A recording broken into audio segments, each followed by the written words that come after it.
So I missed writing. Wait, what the hell? Did it just start? Yeah, it says recording in progress. I guess we're going to start this over. Welcome to another episode of Industrial Amputation, where you may always expect the unexpected. That was unexpected. That was totally unexpected. Yeah. We have been talking for a little bit, thinking it was recording, and then it just said, "Hey, we're recording now." Apparently we weren't. It's like in the studio. Yeah, exactly. Let's record.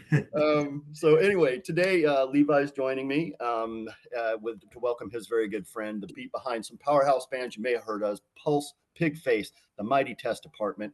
He's the drummer and composer and producer for Dogtablet.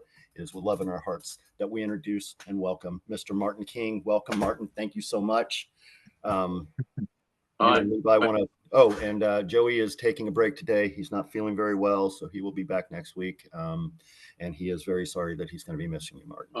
I'm sorry that he can't make it, but also send my very best to some kind of speedy Dogtablet vibe to make him feel better.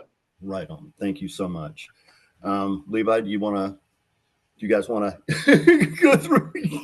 Do you want to, hey, Levi, I haven't seen you for 5 minutes. I know. Oh my God.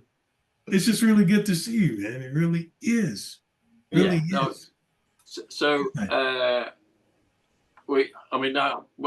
I haven't actually physically seen you since 2016.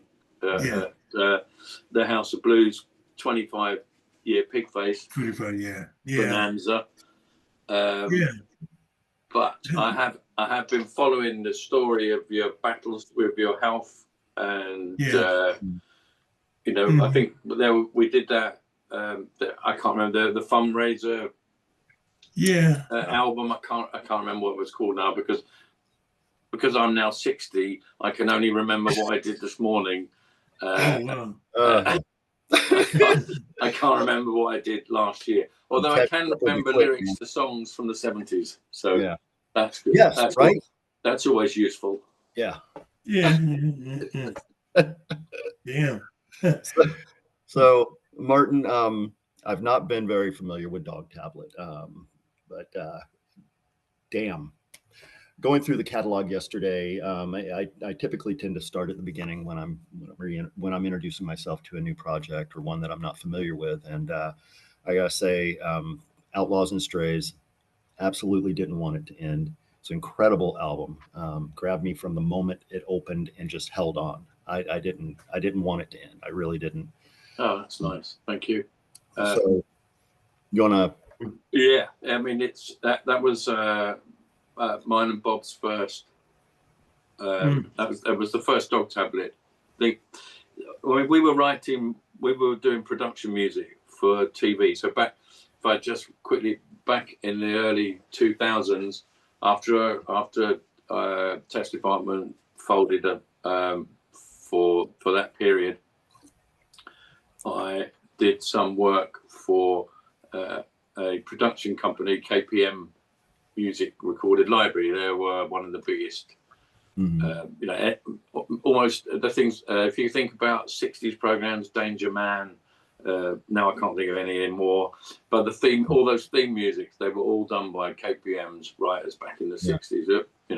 So I did some stuff for them, and that's what it was. It's a lot more financially beneficial, shall we say, than being in a band. I've been in bands since I was 14 years old. Just the other day, I realised I have never not been in a band from the age of 14 to the age of 60. Wow. You're doing it right. Some of them have been better than others.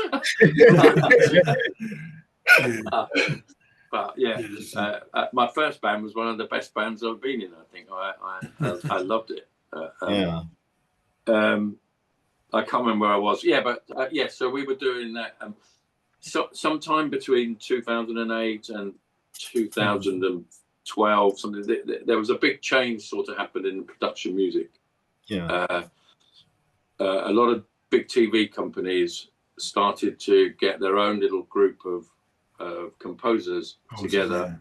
Mhm. So then instead of losing 50 or 70% of their copyright by, to somebody else, they were getting all the money. And you have a little team of writers, and it became really hard to get your music. So we'd be putting music up for certain projects and stuff, and just not getting anywhere. Yeah. And it was pretty soul destroying, actually. Yeah.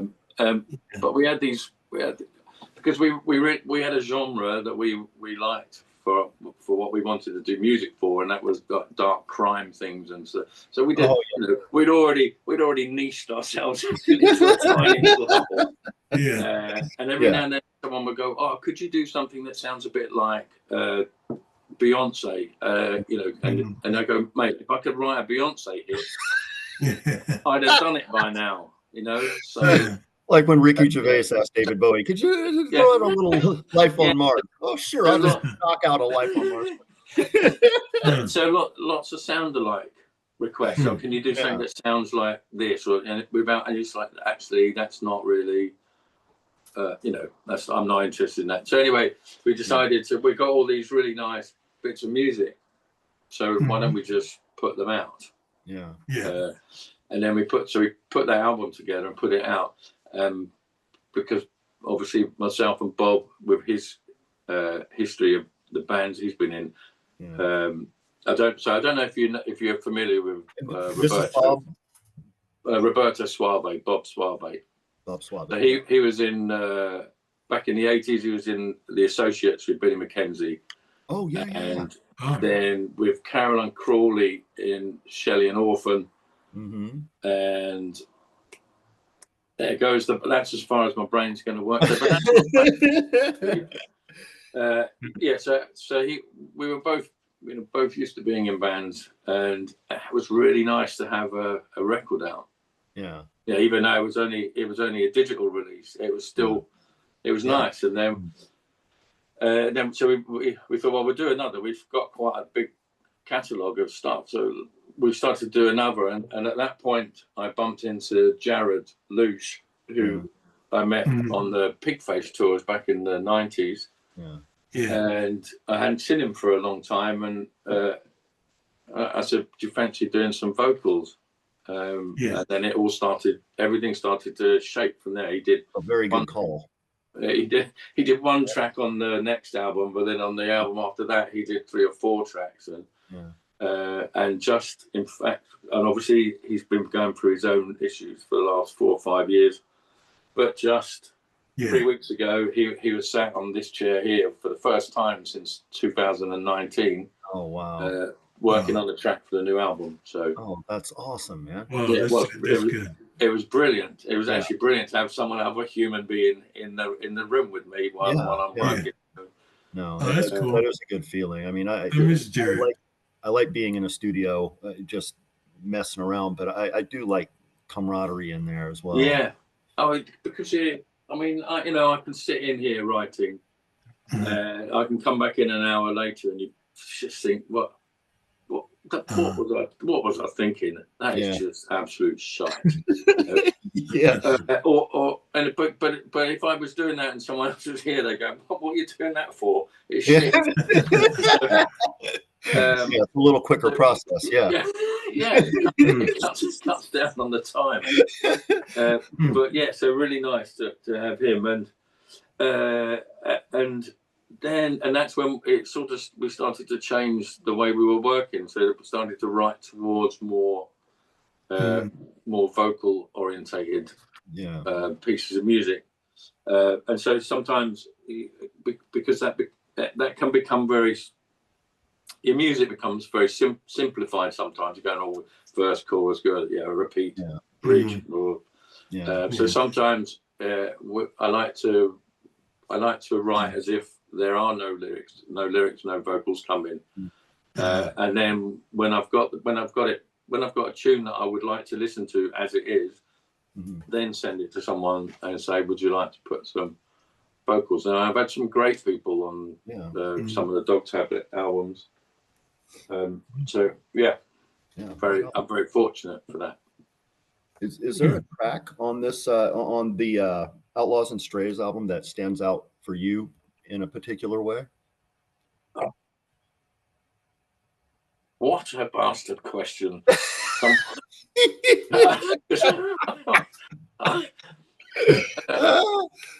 Well, I would really need to quickly look at Let's go back to 2016, 2017 and get your. I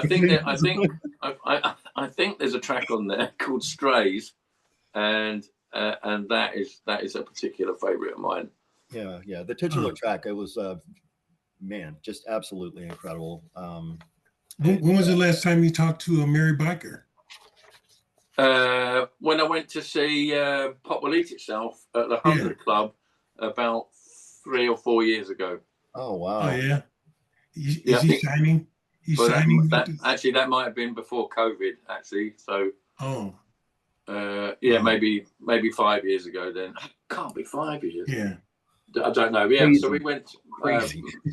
Penny, I went with Penny to the 100 Club in Oxford Street to see Pop Will Eat Itself. It was brilliant, and so it was really nice to see Mary. I don't think I've seen him since, but I can't trust my memory. So, do you know the guys from EMF? No, I don't. Oh, you don't know them? No. Yeah, the singer James. They're on tour off and on again, and they've been touring the U.S. Yeah, but saw him with Space Hog. Those guys have been really close to me.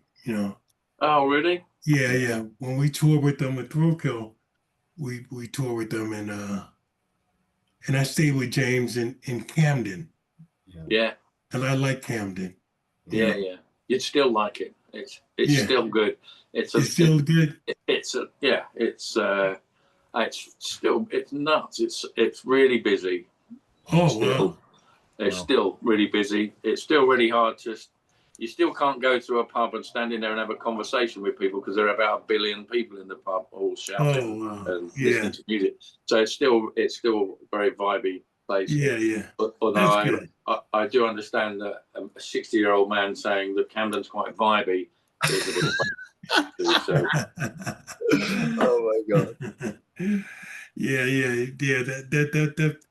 That was a place where it was like when I saw it when I was in Camden, it's just very creative, a lot of creativity, yeah, a lot of spontaneous magic, and I miss it. I said if I ever moved to England, I'll be living in Camden. So I think because even for when I was I don't know right, so I have to try and think about how old I was. So maybe in the 90s. Yeah, it was in the 90s. We used to, because I'm a big indie music fan. I mean, that's kind of that they were the bands that I was in before I joined Test Department. I didn't even know what industrial music was. So I was in guitar world, guitar, bass, drums, bit of shoegazing and stuff. So I was a big fan of the British band The House of Love and Ride, and there was a pub venue. There was a venue in Camden called the Falcon. It was the tiniest venue, and we used to go and see all those bands in there. It was so small, and it was always absolutely rammed and brilliant. So they're my memories from that time, and that was probably. Not, I can't. I mean, 90s. I'm going to say late 80s, 90s. Who needs linear time? Those are CBGBs. I did way too many substances. My linear time's all messed up. Exactly. To me, it all feels like last year and a bit further back. It's the 90s. I was like 12. I was in my 30s. I don't know. Because I joined Test Department in 1989 or 89 and 90, I think that was. and I'd already that year I'd already not got a job with Jesus and the Mary chain, for which I haven't forgiven them. And so I was coming off of a bit of a downer from that, and then my good friend Stuart, he's like, "Oh, this band Test Department, they're looking for a drummer." I was like, "Yeah, I'll go along, see what that's all about." And it was, I really loved it, because it was, although there's rigid formats, there were rigid formats to all of the tracks and all of the music they're doing. It gave me the sort of freedom to experiment. I can't with hand on heart say I ever played the same thing twice. Oh, that's awesome. And so that's quite good, especially for someone who self-confessed quite lazy, and not very good, not very good at learning stuff. And I'm not very disciplined either. So I found it quite liberating. Yeah, I found playing with Test Department liberating, and it was crazy as well. I mean, we're just going to the rehearsal and walking into a room, bearing in mind that every band I'd ever been in had bass, drums, guitar, right, keyboards at most. And to walk into a room and there's 2 or 3 bits of drum kit, 1 drum kit, 2 or 3 bits, loads of weird bits of metal, and people standing around with hammer handles, and they're going, "Oh, hi." Okay. Well, this is new. It was brilliant, and I never looked back, actually, from that moment. Yeah. I know an album that got a lot of spin during my senior year of high school was Test Department's Unacceptable Face of Freedom. Yes, it's my favorite. I think it's my favorite Test Department. Absolutely anxiety-inducing collage work, sound collage work, completely frantic. It really does. It holds a really dear place in my heart. But that was 1986, and you joined, like you said, 89. Yeah. 90. What was your was that your first experience with them? So the first recording, I think, was New World Order. So I'd come at a time where I think they were just starting to. There were more beats, electronic beats. Yeah. And Tony Cudlip, who sadly passed away this year. Yeah. At the end of last year. Tony was the guy who taught me how to use Cubase and got me into the whole production and writing stuff. But yeah, so me and Tony, we were the techno twins. We weren't necessarily a very good influence for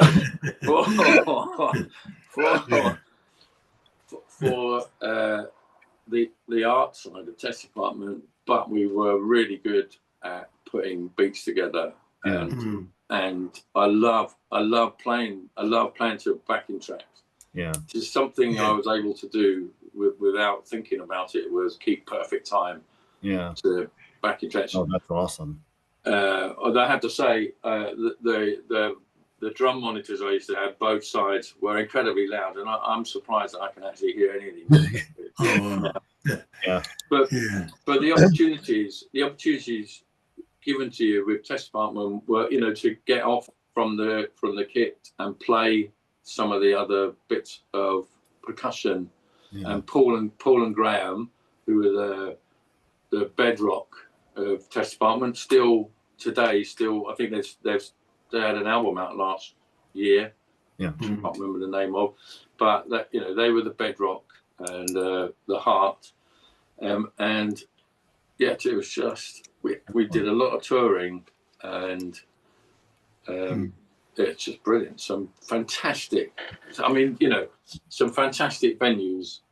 I just, without being too boring, my favorite, the best one we did was in a lava crate halfway up Mount Etna, Wow. We did Wow. like a rave party thing, Nice. and so you're half up. So slightly below were clouds, and above was the glowing ring from the volcano. Yeah, that sort of stuff was legendary test environment, and the brakes on our bus failed on the way down as well. So that was also fun. So what do you feel is the most important aspect of working with test department? The thing that stuck with you the most? Well, firstly, it opened me up to a whole new genre of music which I wasn't really familiar with. You know, I mean, whilst I've said a lot that I was into guitar bands and stuff, I was a massive. So in the 80s, I was into Human League, Heaven 17. Oh yeah.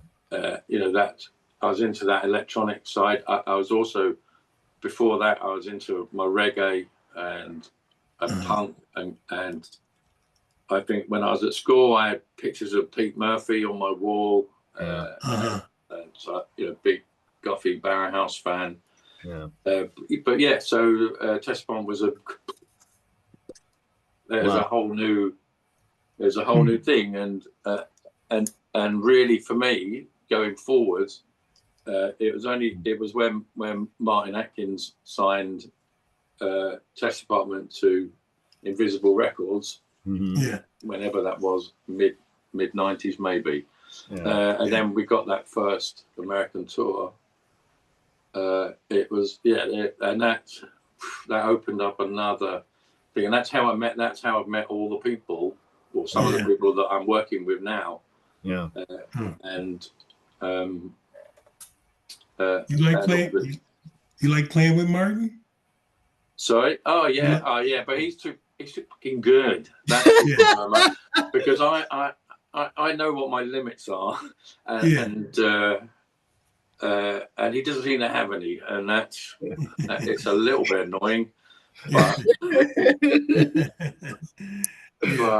it's good. I know that I can keep a solid base for him, keep it going, and I enjoy that a lot. It's a good buzz actually. Sitting with another drummer, you automatically you just feed off that, and the freedom, brilliant. That's awesome. That is awesome. Yeah, wow.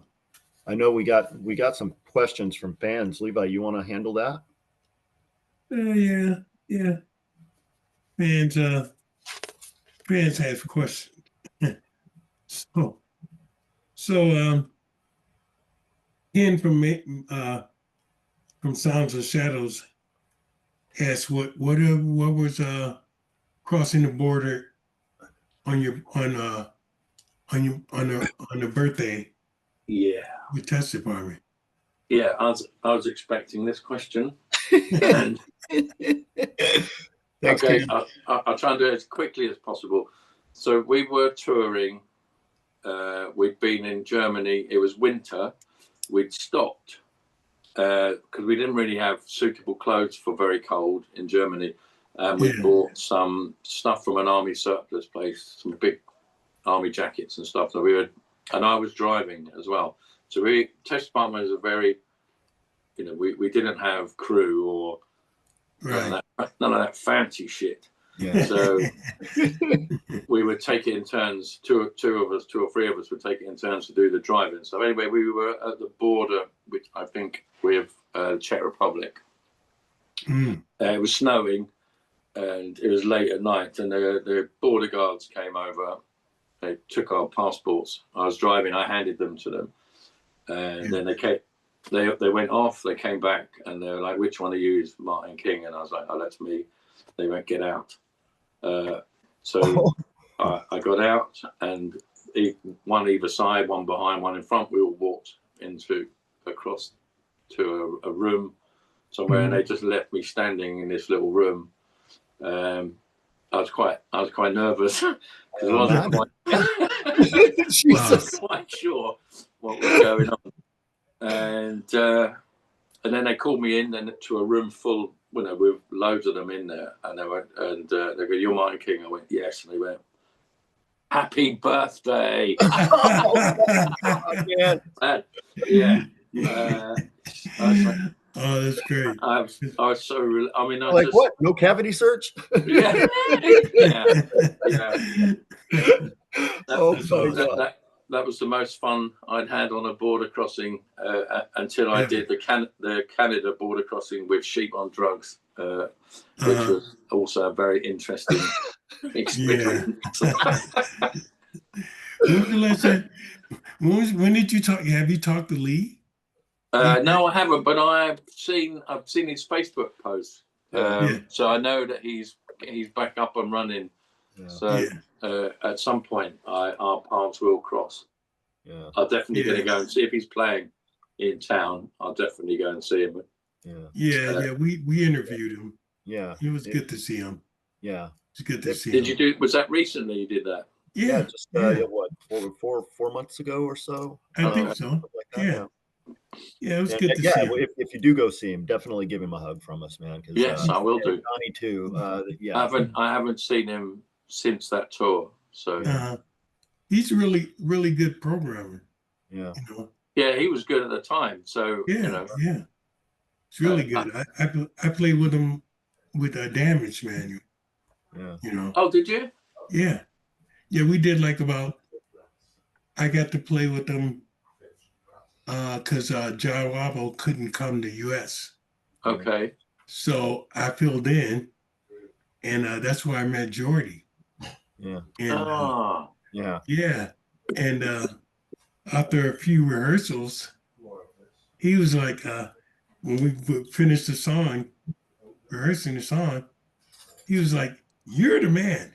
This is the guy. This is the guy we needed." You know, so he was like the David Niven of of music, you know.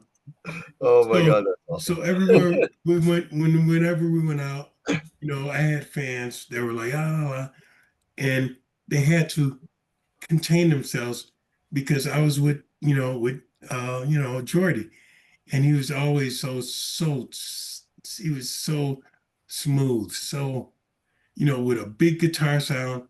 He was just so cool, you know. Yeah.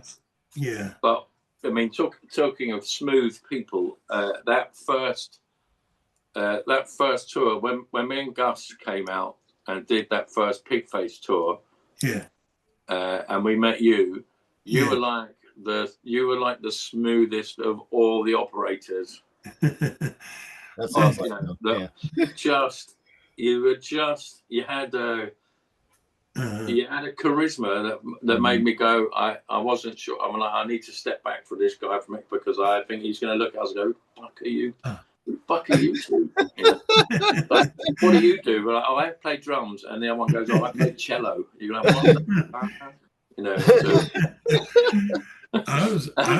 But we I think the first 2 nights on the bus, I think Gus and I were like rabbits in the headlights, just sat on the bus going, "What's going on here?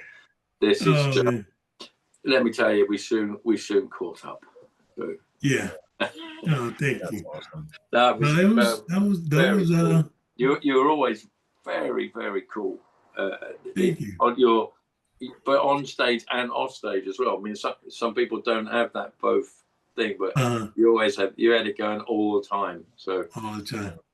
Oh well, that's the years of being in the music. I mean, Yeah. I never imagined I would be doing that. Never imagined, because all my friends were bums. They were bums, I paid for them to get in the shows, and but I know, whenever I was around other artists and stuff, I just love being, where I learned in Chicago, my inspiration was the guy that inspired me.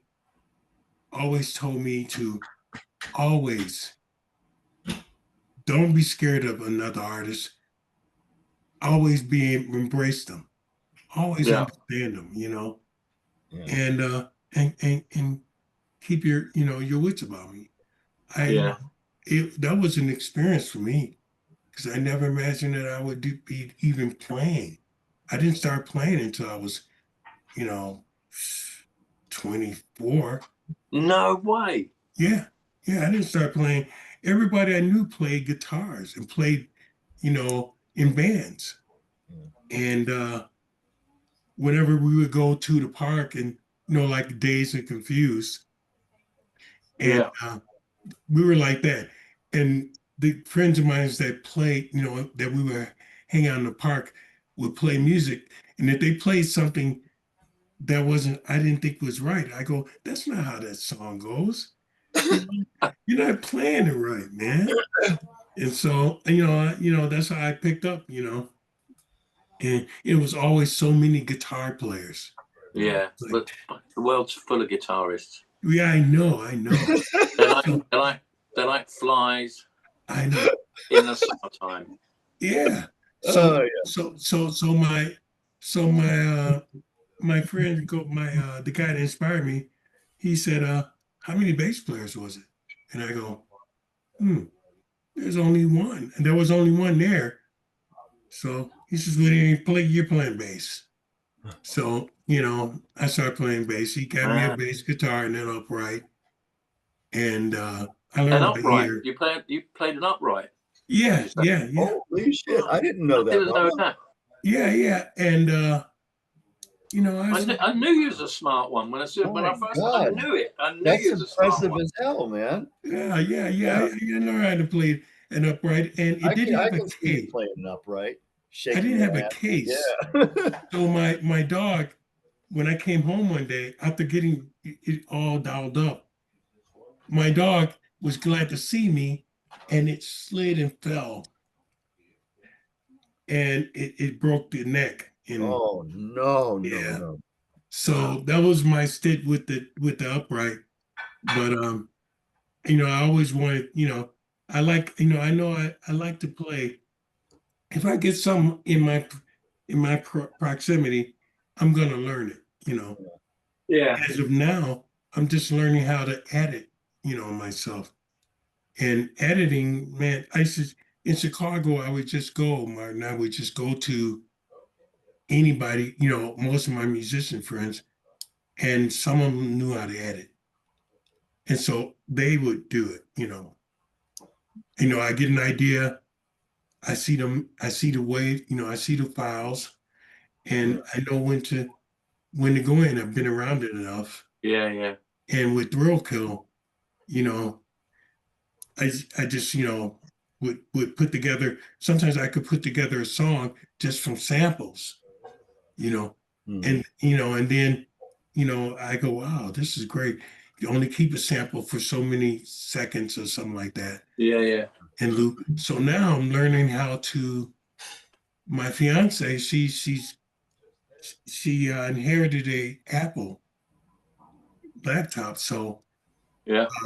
I'm learning, my time in Colorado, because I moved to Colorado, and and with the help of Joe and a lot of other people, I'm learning how to edit. At least I know how to record my bass, Yeah. and at least I know how to get the files to send my bass. So if someone sends me something, I can do a bass to it. So does that mean so if you're using a Mac, an Apple Mac? Yeah. So and would you be using Logic then for? Well, I haven't gotten the Logic. I got GarageBand. Yeah. Okay. Which is basically Yeah. Yeah. So at least I know how. I'm so glad. At least I know how to send files. Yeah. And record. So I might get you.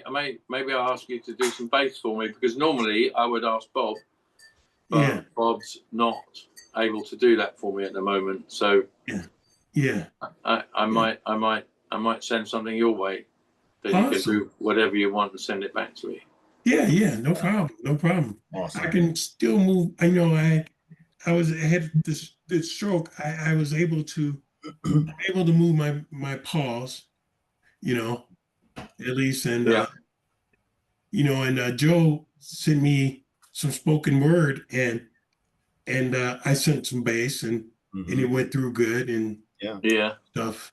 So I'm healing here in Colorado. It's great weather here. My girl is always, she takes care of me. So at least I can create like that, Yeah. But I'm looking forward to getting to learn better, more and more about Logic, because my mate in Thrill Kill, he has Logic. Yeah. So I mean, I found moving from Cubase, which I always found really difficult. I had some issues of my own where I didn't do any music for a couple of years, and when I came back, I went to Logic, and it was so much. I found it so much easier. Yeah. To do. I mean, I still know people that use Cubase and they swear by it and blah blah blah, and I know amazing. I know. But I found it overwhelming with stuff, and this is very intuitive. Well, there's a reason it's called Logic, I think, because it's very logical about how it works.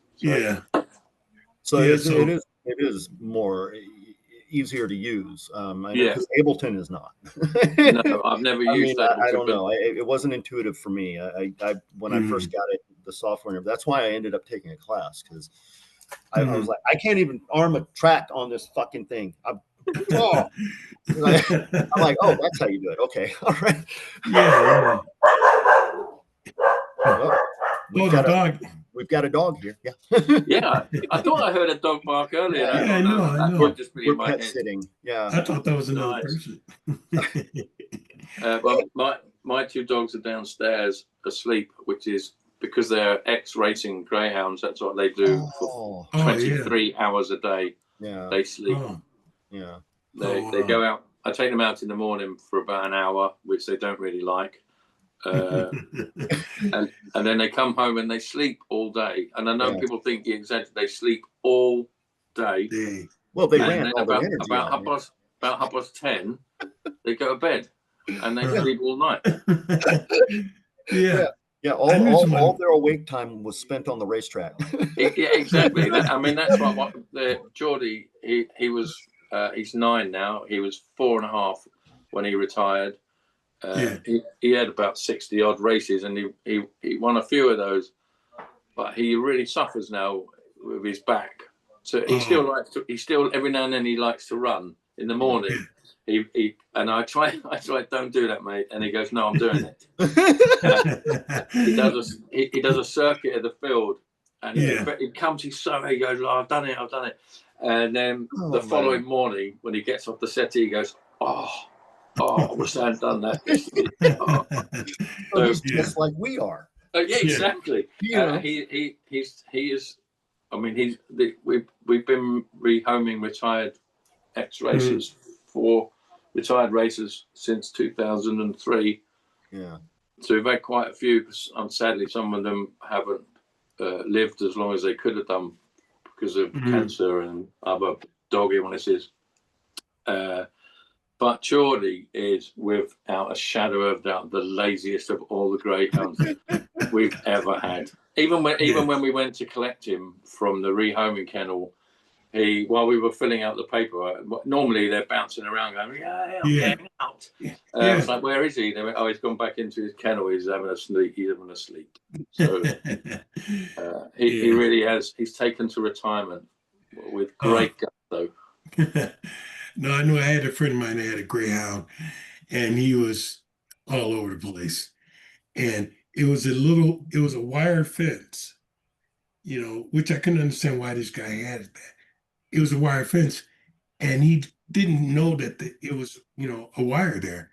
So he runs, and he gets caught up in it. So,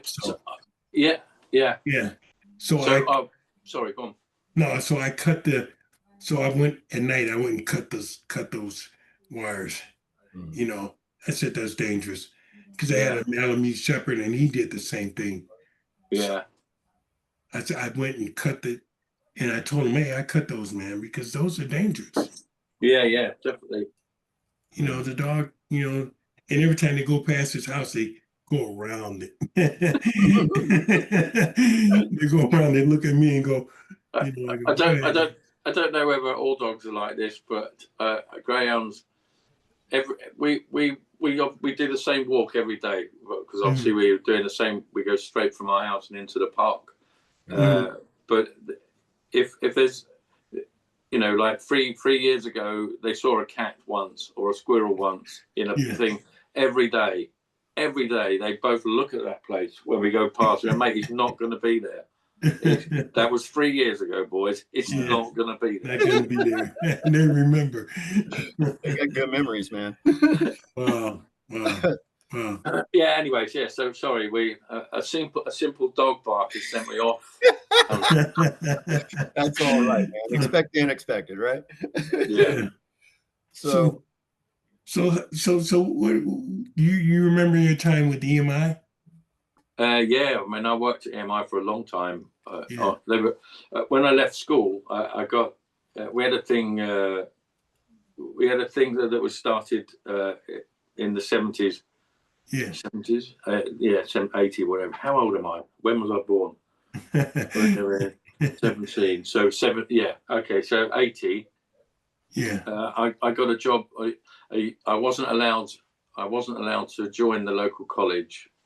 I wasn't an acceptable candidate, shall we say. So I had to go and get a job. And I got what they called a youth opportunity. So basically, for a pittance of money, you went and did the same job as somebody else. You got proper wages. And it's called a youth opportunity scheme. So to get you used to being in work. So I went and did that with EMI Music Publishing.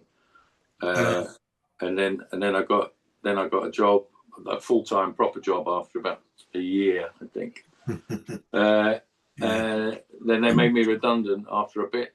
Then they took me back again, and they were really good. They were really good, because when I was touring, I was allowed to just go and do that.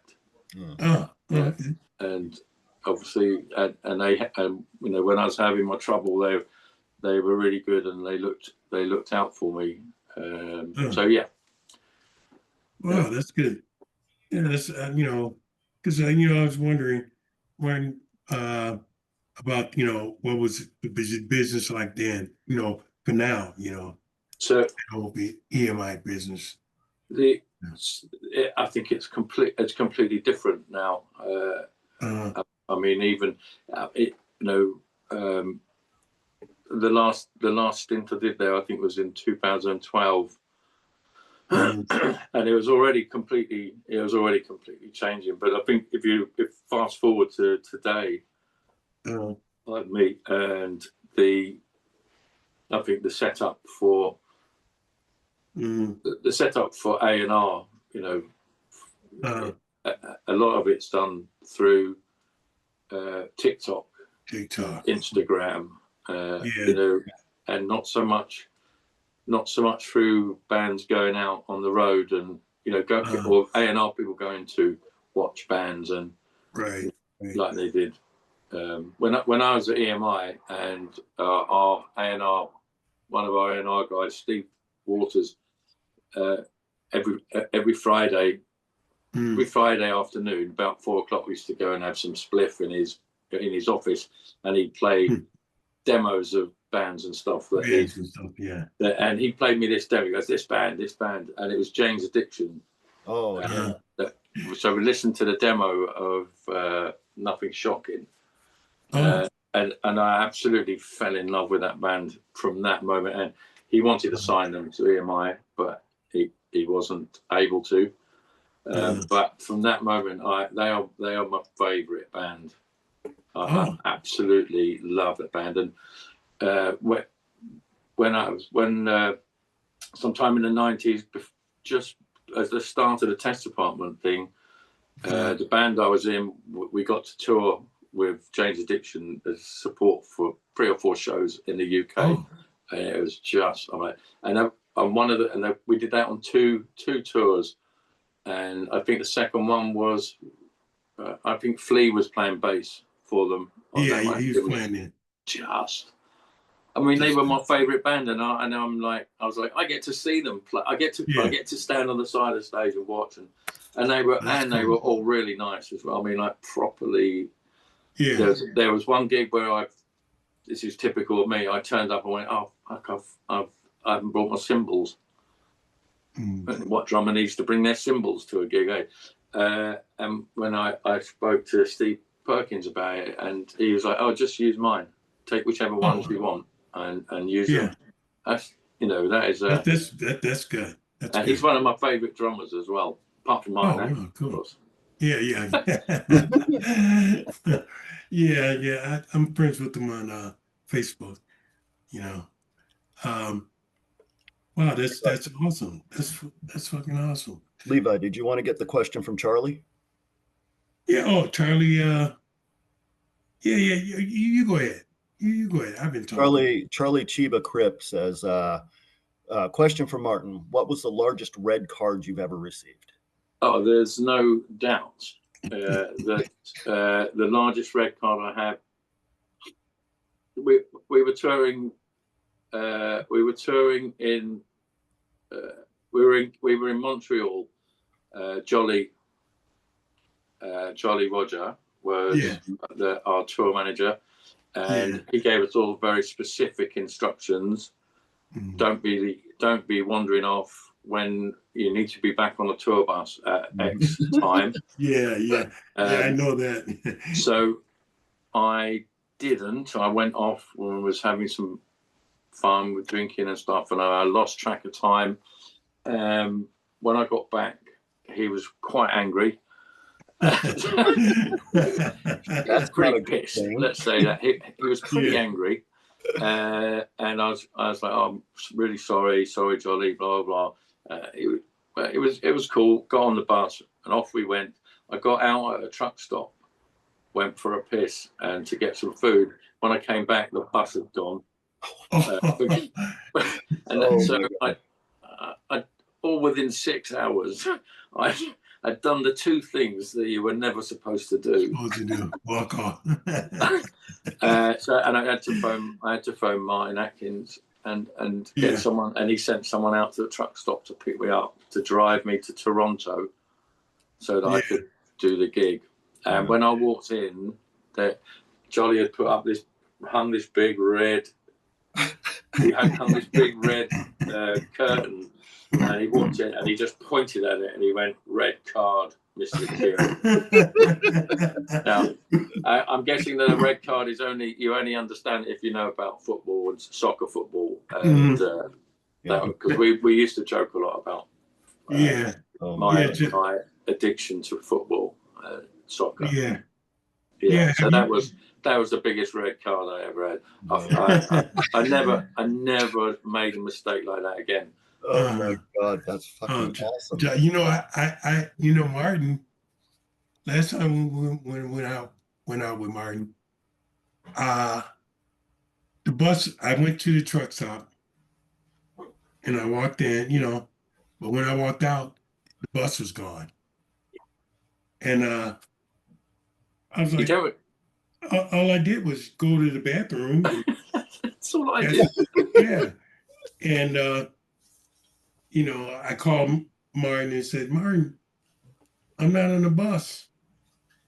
And he's like, "Oh no." So the bus had to come back and get me. They came back. But the driver was the driver's fault, because he just walked, I don't know. The driver, I'm pretty sure it was his fault when I did it as well. I tell you, they were just we were playing on the Test Department tour. We were playing somewhere, can't remember where it was, but the next show was in Salt Lake City. We went to an after show party downstairs at the venue. When we came out, the bus was gone. All of us, I mean everybody, the bus was gone, and the bus driver drove halfway to Salt Lake City with an empty bus, thinking that we were all asleep in our bunks. Martin Atkins had to get hold of the state police and get them to flag the bus down, find the bus, flag it down, and send him back to pick us all up. and then, so having driven 250 miles one way, 250 miles back the other way, we all had to check into a hotel. He then had to drive 250 miles back again, and that was a really nervy ride, because now this guy's done 750 miles of driving. Yeah. Yeah. So, it's not always our fault. Yeah. I talked to Jolly. I haven't talked to him, but I wrote a story how I met Jolly. I mean, how I got to know Jolly in a certain sense, where he hired me to work for Jam Productions, and they are a promotion company, and they hope they throw all the concerts. And as a kid, we would sneak into concerts, and Jolly, and we had one rule was stay away from that guy. He will kill you. Catches you. So every time I've seen him crush people, throw people out. So one day we would wait till the concert's over and scavenge. So when everyone's running, going out, leaving the venue, you hear Jolly go, "Everybody out here." So we'll like, bullshit around. And one day he came back and he says, "What are you fucking guys doing? Get out of here." He says, "Wait a minute. You guys want some beer and pizza?" And we said, "Yeah." And my friend said, "Yeah."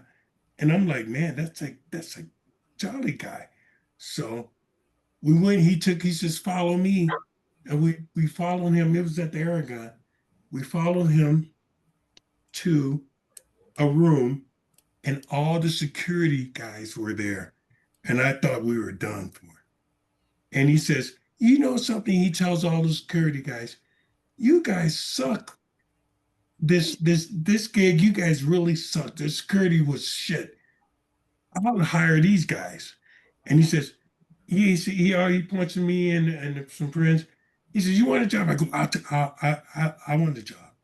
So that's how I got to know Jolly. He hired me.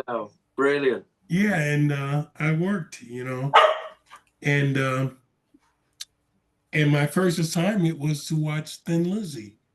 No way. Yeah, it was at the Uptown Theater. It was to watch the his daughters. So he says, "If you have the job task of watching these two little girls, my daughters, and that's all you have to do." And so I did. I watched them. That's a nice one. Yeah, nice.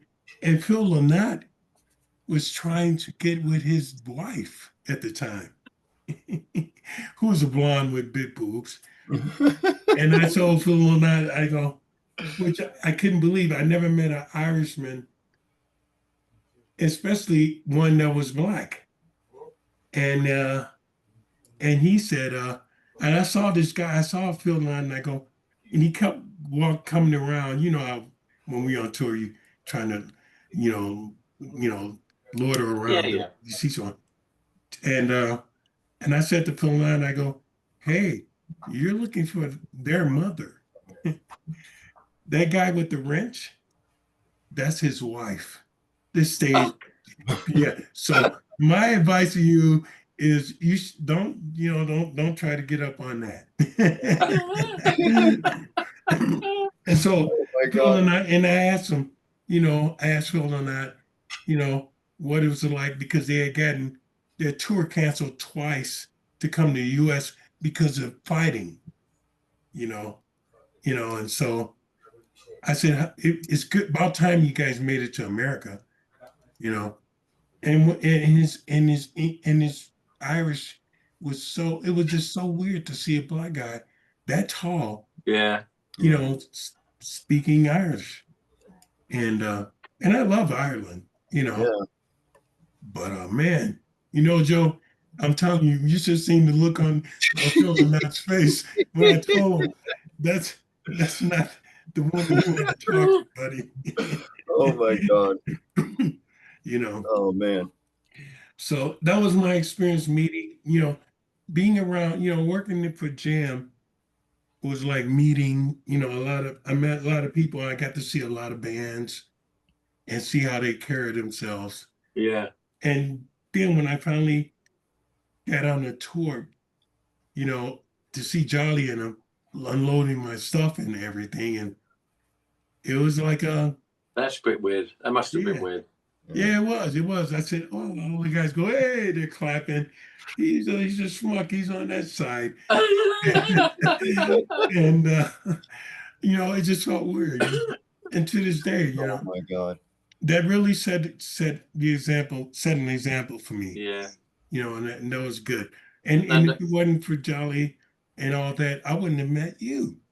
Exactly. Yeah. No, I mean, that's how I feel about the whole. Yeah. That whole pig face, the whole test department in America, pig face. Because if I hadn't done test department in America, I wouldn't have done pig face in America either. And and then I wouldn't have met Meg and Jenny Bellstar, who I'm still working with, and Jared. Have you seen Meg? I saw Meg last year, sometime in the autumn last year. Yeah. She's doing all right. I'm still. So I asked her, "Will you be on the new album?" And she said, "Yeah, I'd like to do that." That's so awesome. I sent her a couple of tracks, and she came back and went. She said, "Could you do something? She said, "Can you do something a bit dancey and hip hoppy? Because I want to smile when I'm singing now." And I was like, "Okay." So awesome. Now I've got to try and write the first Dogtablet happy song. So I thought, that is a new.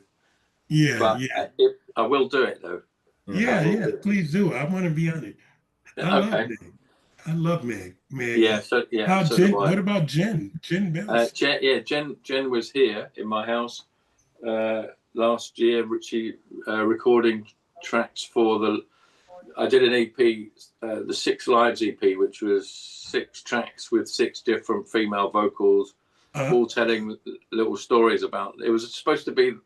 The idea was 6 different voices telling 6 stories about 6 people's lives.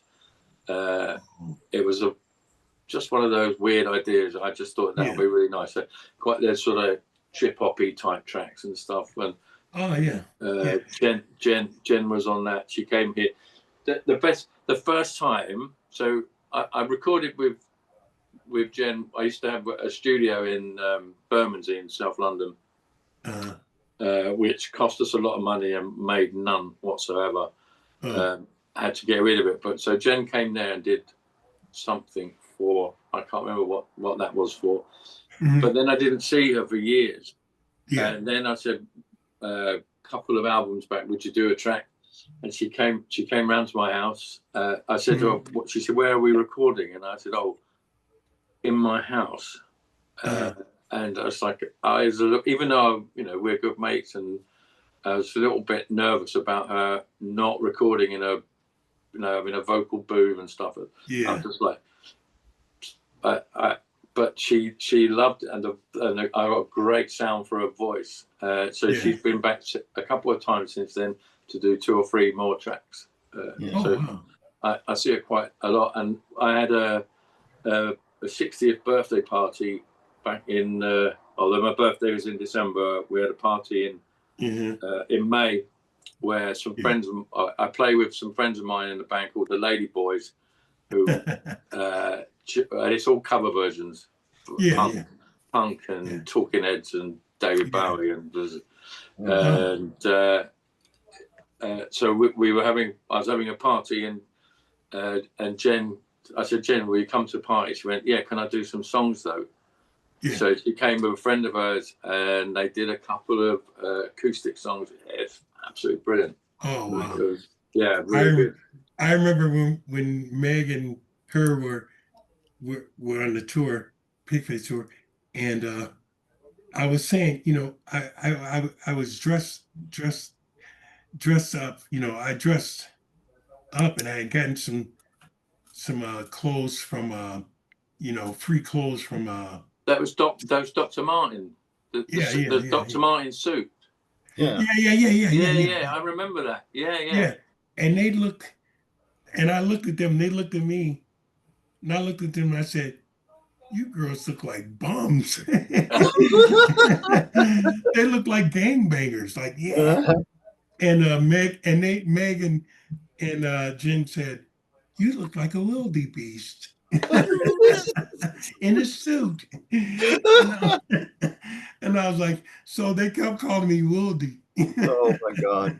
I do remember that they were. I've got somewhere. I've got some pictures of some of those gigs with Jen and Meg singing together. It was brilliant. Yeah. But I will pass your best on to Meg and to Jen.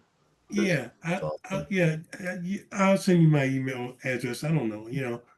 Oh, we'll do. You should get Meg to do. You should get Meg on here. Yeah, I know. Maybe we should. I think she would. I think she would do that. I would love that. I don't know, but I think she would. Yeah. Because she does. Yeah. She's doing a lot for her local community. Both her and Jen, actually, independently, do a lot of work for their local communities and stuff. So. That's good. That's good. Really cool. Yeah. Meg is like my sister. Yeah. I love her so much. So tomorrow I'll send her a note. Okay, I'll send her a message, and I'll put her in touch with you. Right on. Yeah. She would like. I think she would like that a lot. Yeah, that's my girl. Yeah. They call me Wildy. I have a question. Yeah. I got a few questions about 7 Streets Down. If you got a. Oh yes. 7 Streets. Yeah. October 2024 when that came out, I think. It opens with the haunting title track, deeply meaningful commentary on our social situation, our time. First, who is singing on this? Right. Okay. So I can't. I need to remember the order. So the actual track 7 Streets Down. That's me. That's holy shit. Very impressive. Very. Oh, really? Yes. I'm very nervous. I'm very nervous about that resonated big time with me. 2, can you take us through the lyrics and what you're hoping listeners will take from the track? Because I found it very poignant.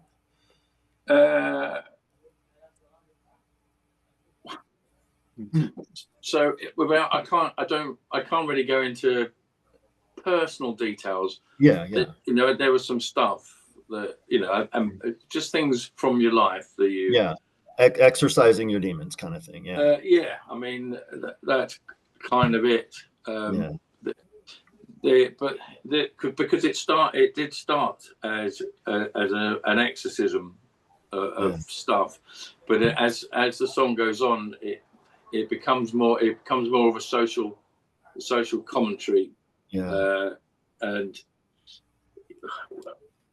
everything is so fucked up at the moment, and it has, for the last few years, it's just it's a deeply meaningful track. It really is. Yeah, nothing is nothing in the world that is the way we want it to be at the moment, and just fed up of seeing people treated badly for no reason other than they aren't the same as the person treating them badly. I feel that viscerally. It's So it was just a reflection of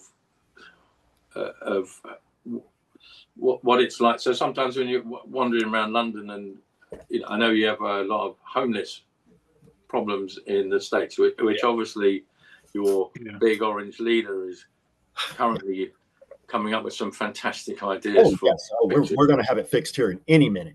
Any second now, probably within 2 minutes of it starting. But we have a problem here, and it's I sometimes feel bad that life for myself is pretty good. It's very good. I mean, and sometimes you get that guilt feeling that you're not doing anything. Anyway, so it's all those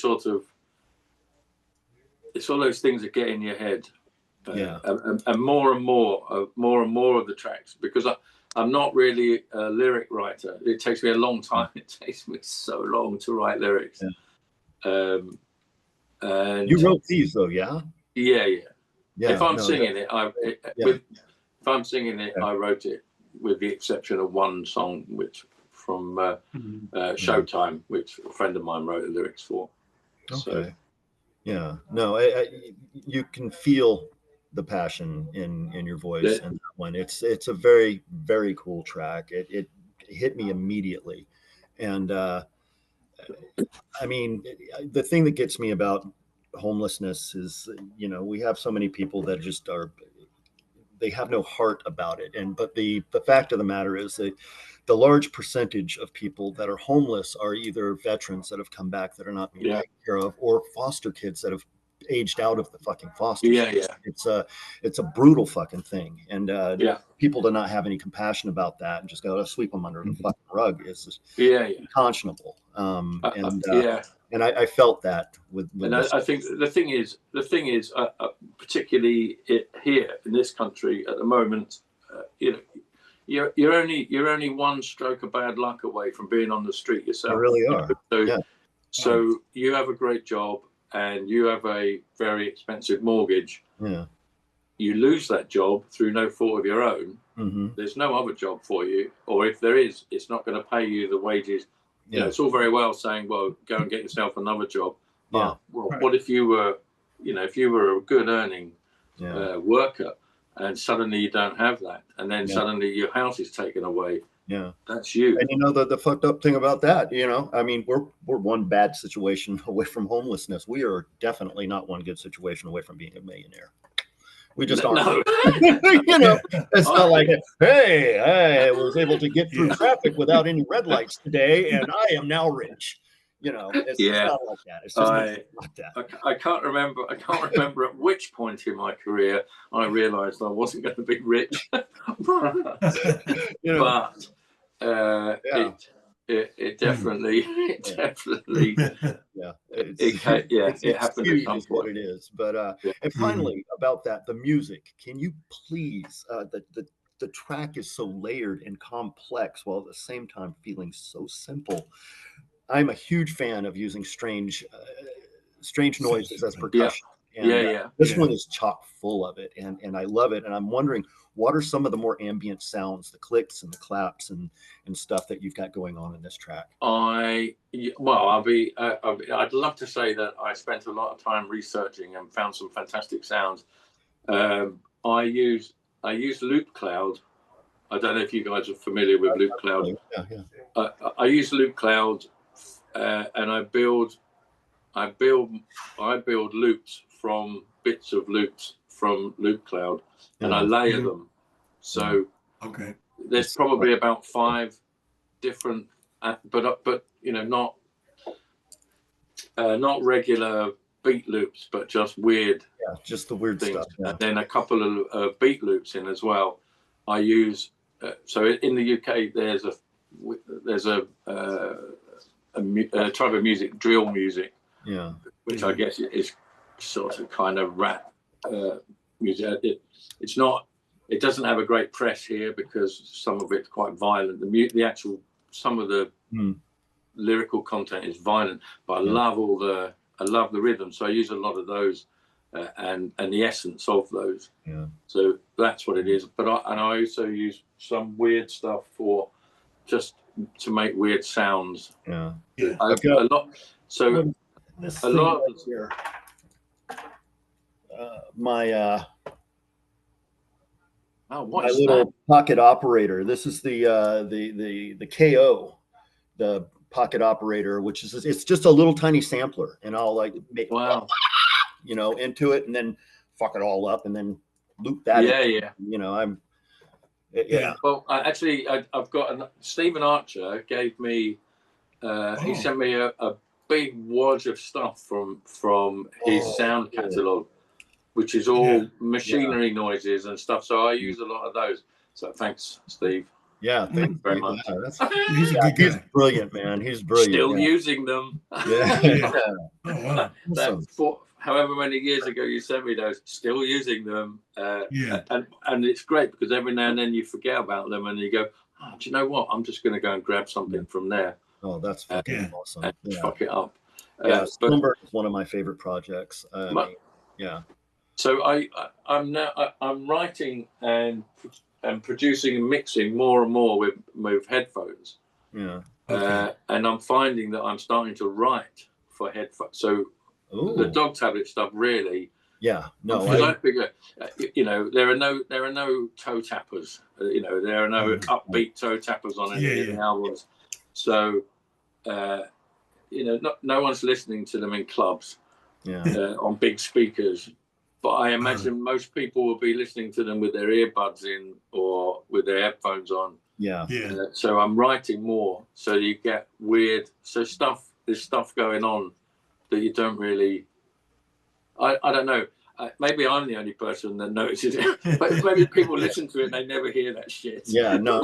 I hear it. But when I'm writing it and producing, I'm going. Oh, I can't wait for someone to lay there and go. Oh. Yeah, that's great. No, that's what I was doing when I was listening to that track. I was stop. I went back and I put on headphones and I just got lost. So that's good.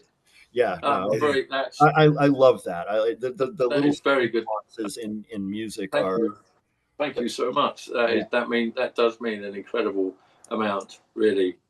Thank you. Because you never know whether anyone's really listening. Yeah, some weirdos like me that So, Martin, what is your first memory of art having a profound effect on you? Art. Did you say art? Music, art, painting. Well, my dad was a jazz pianist, so I was used to, him being at home, at the weekends, just playing the piano, and so he was brilliant, and also, so without making this into a really long story, so my dad, when he was 17, he won a scholarship for the Royal Academy of Music, and his dad, who worked on the railways, went, "You're not working. You're not doing that. That's not a proper job. Get on the railways." Yeah. I don't know if his dad spoke like that. I doubt it. Yeah. But so my dad wasn't allowed to do that. So he went off and did other jobs. Carried on. He used to sneak off. They lived about 40 miles from London. He used to sneak off and go to jazz clubs in London and stuff when he was young. Yeah. So my dad was very open for me to do. If I was going to do music, here it is, like you knock yourself out, mate. Go and stick with it, and we'll support you. Yeah. Which, that's awesome, though. Yeah. So I had that. So really, my earliest brush with art would have been that. My dad, and very cool. He passed away in 2019, just before. Right. I think right at the start of COVID, he had sort of come a mystery thing, and then guessing we probably know what that mystery thing was. I guess so. Yeah. Yeah. So there's that, and probably one other guy, Jez, my friend Jez Golding, who was a couple of years older than me. I think I met him at school, and he went, "Do you want to be in a band?" I mean, I played, I had some drums at home, but we just used to play them in the garage and annoy the neighbours. But he's like, "I hear you play the drums." I'm like, "Yeah. Would you want to be in a band?" Okay. And so I hooked up with him, and we got in this band, and that was it. And I was on my way at that point. It was brilliant. Yeah. So Jez and I, we're still in touch. I haven't seen him for a long time, but we every now and then touch base on Facebook and stuff. But yeah, he was the person who got me into being in a band. I was 13, 14, I think. Wow. So, Mm. yeah. Excellent. So who are some of the artists you're listening to right now? Well, I listen to, I'm terrible. I listen to things that I used to like. Oh, I'm not really. I'll tell you what I do. What does happen to me is every day I somehow disappear into an Instagram hole where I'm listening to bands thinking, oh, they sound excellent. And then I look at their profile and go, why have you only got 200 followers? Yeah. Because you sound amazing. Yeah. So, and I follow them all. So, but to be honest, I really don't listen to that much music anymore. Yeah. Okay. Yeah. I work every day, little bits. I never sit here like in the old days when we were rocket fueled. And I used to sit in the studio for 48 hours and go, it's really great, everything's really brilliant. Exactly. Yeah. And so now, now that I'm more fueled by a piece of toast and some bran flakes, I tend to just dip in and out during the day. An hour here, an hour there. Nearly every single day before I go to bed, the last thing I do is come in and listen to something that I've done or that I'm working on, and just to see whether I think it's So, but I pretty much do that every single night. The last 20 minutes of my day is sitting in here. That sounds like a good practice. I'm going to have to start doing that. I've been listening to you familiar with the legendary Pink Dots? Yes, I am. Yeah. My friend plays keyboards for them now. Yeah. Oh, really? Randall Fraser. Yeah.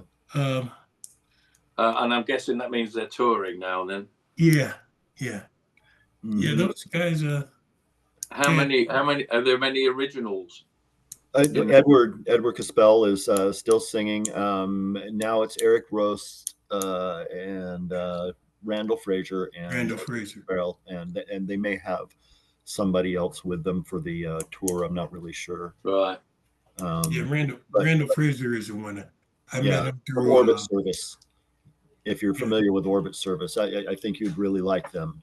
Oh, I need to check them out. I'll send you a link. Yeah. Yes, that's good because I'm not going to remember. Exactly. I know. I am. It sounds like we are very similar. This is great support. A great support network. I'm getting going. Thank you very much. So, do you have any words of wisdom for anybody wanting to climb into the world of creative anarchy through music and art?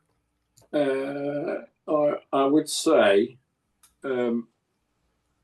Get a job. Yeah, I was trying to find the words because I did an interview just the other day, and the same question was asked, and that's basically what I said. If I was saying to young me, I began exactly what my mum and dad said to me was this: you can do this as much as you want, but make sure you've got some other way putting food on the table. So, and I would say that's get a job. Get some kind of job because there's not much money in this game. Gear is expensive too. And So, okay. Is there anything else you'd like to talk about or promote today? Well, I'm working on a new album. That's good. I'm glad to hear that. I am very much looking forward to that. So hopefully for the end of the year, I'm aiming to get. I'm about 3/4 of the way through. So obviously got some guest singers again. Anybody you can kind of tease us with, or are you going to hold that to the belt? So and I just need to. Or you just need to remember. So obviously, Saphira V is on it. She's her track is finished. It's the best track that I've done. Some good tracks with Saphira. This is the best of them. It's this is the album's going off in a little tangent. It's I think the Seven Streaks Down is on the album, so it's going in that direction. Yeah. So she's on it.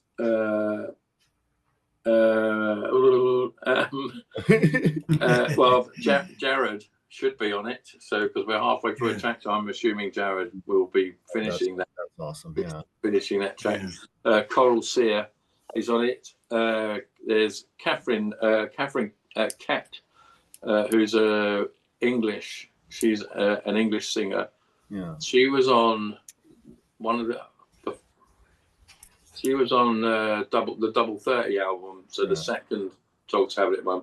She has a fantastic way of using her voice as an instrument. So she's on this album again.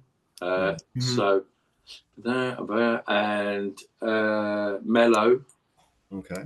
You know Mello, a friend of Daz. Oh, of Sharp, Dash Sharp. Yeah. Oh, okay. Oh. So I'm not familiar. Okay, well she's done a track. So there's like a duet type track that we've done on that. Someone's going to be annoyed. Betty X is doing a track. Oh yes, Betty.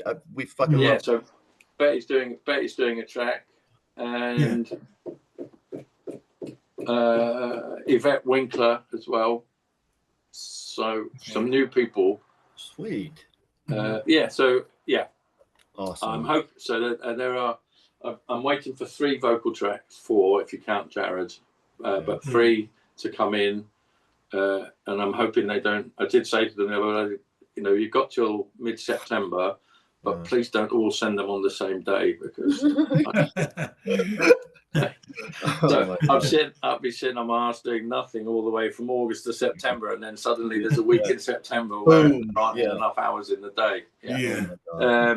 Realistic, so hopefully it'll be out. It's called Designed to Fade. It's pretty much following. Actually, that's nice. Yeah. Wow. There you go. Prototype. Okay. So that's the. I did. If I click on the merch button on your Bandcamp page, am I going to find that there? No, because I've only just done this. I'm road testing it. Awesome.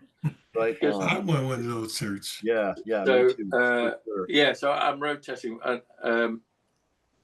I've got some into doing art. The art stuff, which I never thought I would. But anyway, yes. Sorry, I digress. It's called Designed to Fade, and the theme really is how humans and nature, like mechanical things, are designed to break down and end. Life itself, in fact, if you're going to get really deep and arty. We are the original planned obsolescence. So Designed to Fade, everything. So. Oh, that's cool. Excellent. Thank you so much, Martin. One day I'd like to do a whole album of upbeat tunes. Hey, we can work on that. I'm not sure when that's going to happen, but hey, we can call Michael Stipe. He can help us out. There you go. Yeah, that'll be awesome, man. Yeah. All right. Cool. Well, I think that's about it. If you don't have anything else to promote, it's been an absolute honor to chat with you, man. Oh, it's been brilliant. I've really enjoyed myself, actually. Thank you so much for doing this. Just hanging out with you and Charles Levi, which obviously because I'm over here, and the chances of me ever getting back into your country, while he's still there. Yeah, Jesus. I'm pretty sure one glance at my phone is going to have me on the next flight back home. So I'm in a similar situation, and I live here. So, I can't take my phone if I'm going to fly. No. So anyway, Goons and Ghouls. You will find Dogtablet and the many other projects Martin is a part of on Bandcamp. Get your butts over there and show this guy some love, please. Kiddos, this brings us to the end of another episode dedicated, as ever, to our dear departed friend Jason Lupo and his loving family. Gang, please try to see past the static. There is so much noise and distraction everywhere. I know I'm feeling the stress, and I can see we all are. This timeline sucks, and yeah, please don't let this kill the goodness in you. Try to breathe, especially in the face of cruelty. Stand fast. Don't take shit, but please try to remember most of the people you encounter are not your enemy, just other stressed beings out here feeling the pressure. It's okay to smile. It's okay to cry, and it's okay to extend a hand or take one that has been extended. Your money is your voice against the pricks we kick against. Please spend it wisely. Try to keep it to small businesses in your community rather than lining the pocket of some dickhead who wants to play space cowboy or tie up Venice for his fucking ego, rather than giving his employees a living wage. We love you. Love, hugs, and belly rubs, everybody. Cheers. Cheers. Thank you. See you later. Thank you. Bye. Okay. And